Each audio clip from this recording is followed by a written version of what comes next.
Alright, so we want to find, we're given a rational function, x squared minus 2 over x minus 3.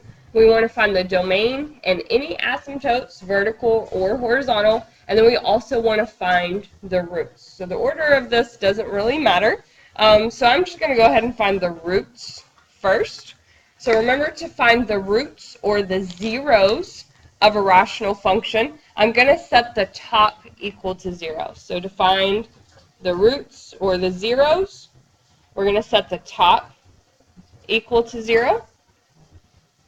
So in this case, that means I'm taking x squared minus 2, setting it equal to 0, and solving. So this is a quadratic without the middle term, so I can just move the number over and take the square root.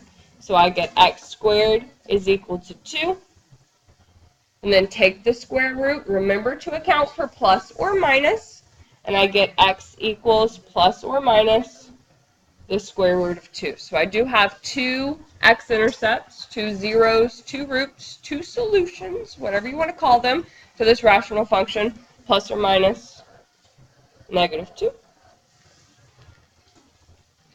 Now to find the domain and the asymptotes. If we go ahead and find the vertical asymptote first, domain just kind of falls out from that. So I'm going to go ahead and find the vertical asymptotes. Remember, the way we find the vertical asymptotes is by setting the bottom equal to 0.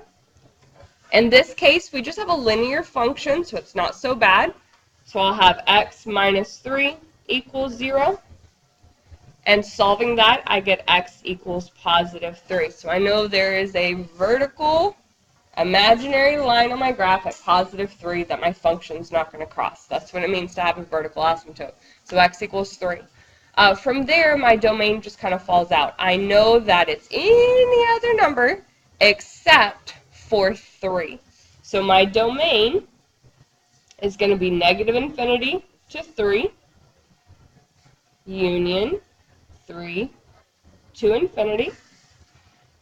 There's my domain. So I have my vertical asymptote, I have my domain, and the last thing I need to check for is any horizontal asymptotes. So with the horizontal asymptotes, we're looking at the powers, the highest power in my numerator and the highest power in my denominator. So the highest power in the numerator is a 2, and the highest power in the denominator is just a 1. Since the biggest power is up top, then I know that I have no horizontal asymptote.